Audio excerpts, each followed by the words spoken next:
All right, guys, so I put out a video on self-driving and autonomous vehicles. I also put out a video on robotics.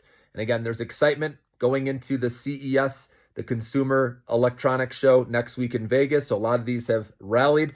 Now, in this video, I want to talk about some other names that bounced. And just know I'm reading that this could be a short covering right now, also known as a short squeeze, why a lot of these stocks are going up big right now. So just be careful, guys, because remember Thursday, the first trading day of the new year, there are a lot of people selling, trying to play the downside. And then when things reversed on Friday, there was news, obviously, with Cerence partnering with Nvidia, and then with the conference next week, stocks bounced and short sellers are trying to get out of the way. And remember, for short sellers to get out of their short, they need to buy the stock back. It's called a buy to cover, and that exasperates, the move upward. So just keep that in mind. That's why a lot of these stocks went up big. And so I'm trying to protect you guys. Again, if you're going to play them after the huge pops, you got to have stop losses in so you don't hold the bag, so you have your money back to play other things and live to see another day, okay?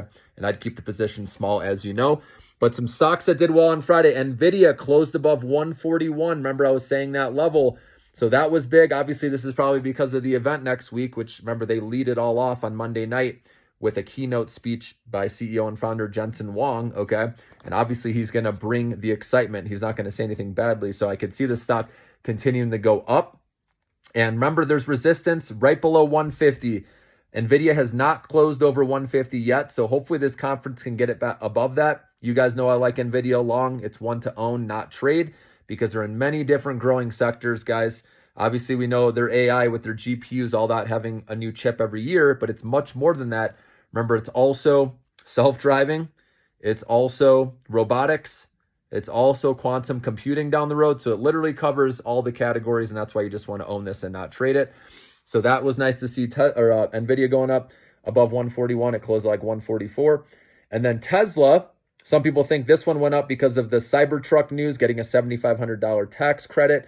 But I think, again, this could be a short covering. And like I said, this one, even after the news of them missing expectations with their deliveries, it just shows that dip buyers always line up for Tesla. Even though the valuation doesn't make sense, they have many areas of growing businesses. They have, the cult following, so to speak. I kind of think of it as like in the category of Palantir, for example, where their valuations are sky high, but it doesn't matter, okay? And like I said, I like Tesla. That's why I've been recommending this one long-term. Same with Nvidia, same with Palantir, since it was in the teens. So hopefully you guys are already in those. But like I said, these are big themes.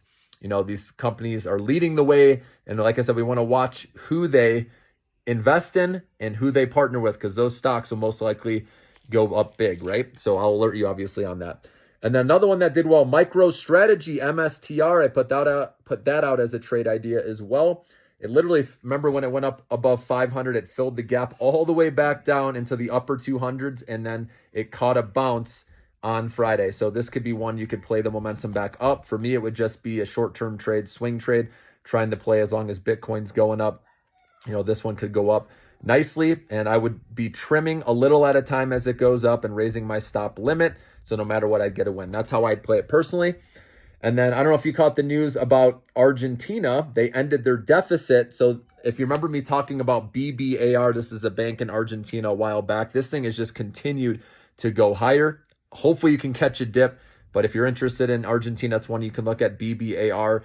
But also another one that people know well is Mercado Libre, ticker symbol MELI. Obviously, this isn't a bank, but they're leading the digital boom. Again, I like this company a lot long-term, so that's one that just bounced that you could look at if you're interested, in Latin America or Argentina names. And then another thing I caught was Constellation Energy getting a contract with the U.S. government. And so that's big for the nuclear power sector. That's why those stocks were catching a lift. And you guys know I'm long these names because the AI boom, we need data centers. And with data centers, we need the clean energy with nuclear power. So it's all linked, guys. So these are ones I noticed some news and what was going on Friday. So I just wanted to let you know. Enjoy the rest of your weekend.